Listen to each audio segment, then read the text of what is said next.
episode of Car News. It is a lovely day in Oregon, and you definitely can't tell, but I've reorganized my office, and it feels fantastic in here. Now my desk is in front of this big, beautiful window. I'm doing some renovations in my house. I just bought it. It's an older house, A few cars have unfortunately hit it over the years, as it's at the end of a, big steep hill, climb up, go flying down, then another corner, and so cars just fly off into it. So I've been doing some, they've never actually hit the house, just, around it, and some foundation damage. So I've been doing a lot of updates to the house, and I'm excited for how it's turning out. So without further ado, let's get in. So this is how Jaguar plans to save itself. There's criticism on Jaguar from its modern-day rebranding. The only issue I really have with it is not about the diversity, which I do have kind of an issue with the diversity.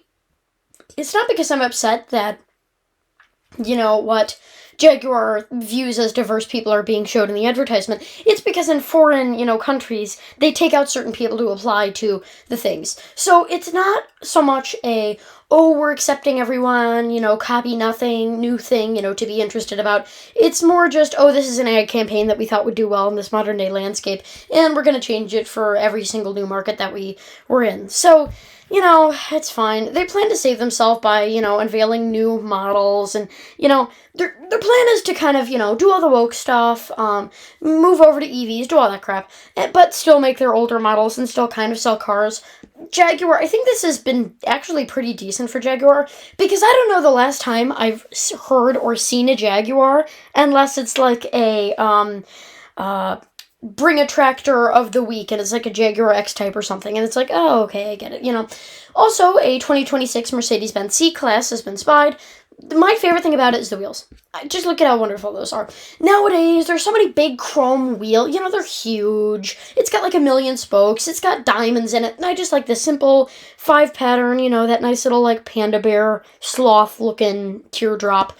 Very classy. I love the wheels. So, Also, the Hyundai has recalled 226,000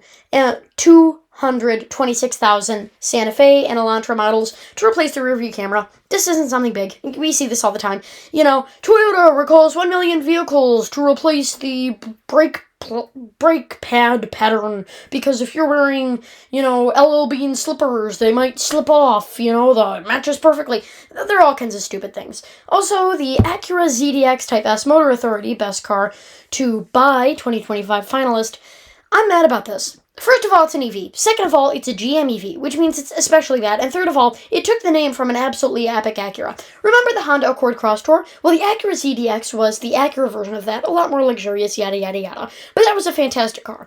This is not a fantastic car, and yet they just stole the design, not the design, but they stole the name for this new EV, trying to relate it to a actually decent, good, reliable car, using the Z to be kind of interesting. So it's just crappy that they're doing that. Also, big surprise, Consumer Reports is saying that Toyota is no longer most reliable brand.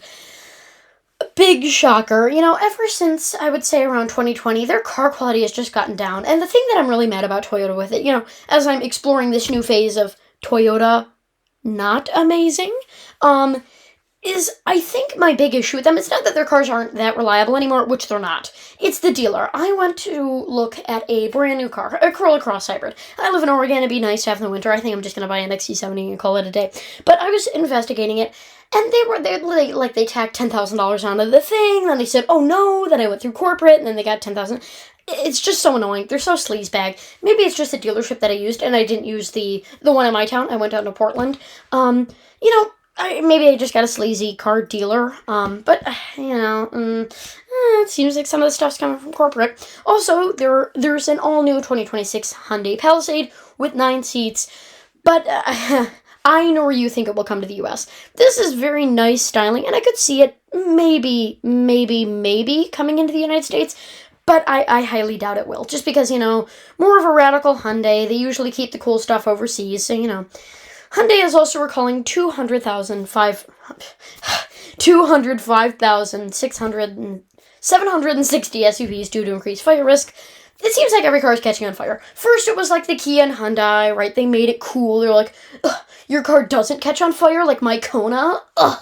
And now every other brand, like the Toyotas, the Hondas, GM, they've all gotten in on the trend here of letting their cars catch on fire. Also, the Toyota 4Runner, this is probably the least exciting thing, is priced between $42,000 and $68,000. I'm happy about that because it doesn't go up to like $99,000. Some people are speculating that like the new RAV4 with its updated, bigger styling was going to be like $100,000 at the top thing. So, $68,000. That's not bad for a top price. Also, the Fiat 500. Fiat is a dying company, and the Fiat 500 is a dying car, and the Fiat 500e, which is the EV version, is a dying version of a dying car made by a dying car company. So they're now offering a $0 a month lease for a Fiat 500e, and it's basically free if you don't count the taxes. This is just sad. Now, it's very specific, but, if you can agree to this, if you live in a region where they're offering it and you get the dealership to do it, congratulations, I guess. You get to pay taxes on a free 500e. I don't think the 500e is bad, but I think, first of all, the Fiat's just not a popular company, and the Fiat 500 is just not a very popular car, and the Fiat 500e is just a bad version of a not very popular car. So I highly doubt you'll ever be able to find parts for it. I mean, this bit, it's not like the engine. It's not like the electric motor bits and that stuff that I'm worried about, because I'm sure they just pulled some crap off the shelf. It's like this, like the body panels. Like if you get in an accident, are you really going to be able to find a cherry red Fiat 500e from 2024 front, body plate with all this weird crap like the headlights and stuff? I don't think so. I highly doubt it. Also, the new 2026 Audi RS7 Avant was spied during its winter testing. If you don't know, cars go through various tests. Dang, it just looks great. Audi, I would never buy them for a luxury car, but like their RS line, RS6 Avant, a couple of the cars that they made over the years, like all the people all the way from Joe Schmo to Jeremy Clarkson have said these cars are great, and I agree with that. My friend had, I think it was an RS3 or an RS4, and it was very nice. It was very nice. Also, the next car is the 2025 DS N 8 revealed as N degrees H revealed as a French electric flagship. DS, if you don't know French, Wow. There are some weird companies like Alpha, or what is it, that are coming to the United States. Some people have been talking about DS coming to the United States, but I highly doubt that'll ever happen. Also, that's a hideous steering wheel.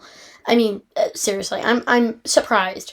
Also, the car connection is apparently just a little off whack, because apparently, just for some reason, the Kia EV9 is the best car to buy for 2024.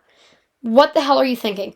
Ford F-150, I agree with that. That's decent. Ford Maverick, yes. Ford Maverick. Is that a Ford Maverick? No.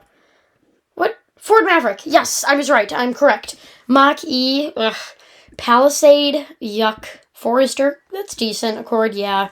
Pacifica, ugh. Pilot, I agree with that, yeah. Legacy, great. Just going back in time here. I think they've always been a kind of a little bit loopy here. Really, a Kia. It's just sad that that's even an option considered now. Also, the electric Mercedes-Benz CLA should be a breakthrough moment. Treacherous winter right along in the Austrian Alps has revealed a lot to be exciting with Mercedes' smallest EV. So, yay. Also, the new 2026 Mercedes-Benz CLA EV looked to right wrongs. It's gonna be a good EV made from Mercedes. You want to know what wrongs I want them to right? That big, gigantic logo. I don't know what they were thinking. Anyway, I noticed that as the channel's age has been getting on, the certainty of my uploads has been going down. Okay, it's not like I'm gone for months, okay? It's fine. I always post at least one video a week, right? It'll be fine. I'm sticking to my schedule. It'll all be good as less things get out of my schedule. We're in the holidays right now, and like I said, my family's splintered between 2 states across the United States, so you can imagine how much traveling I have to do. Like, I'm recording videos, I'm trying to get them out, and then I just can't, or I don't have Wi-Fi or something. So, please, stay with me here, okay? Keep the CPR, keep the chest compressions, okay? It's still here. So with that, thank you for watching. Don't forget to comment, like, and subscribe, and I will see you next Monday for our news.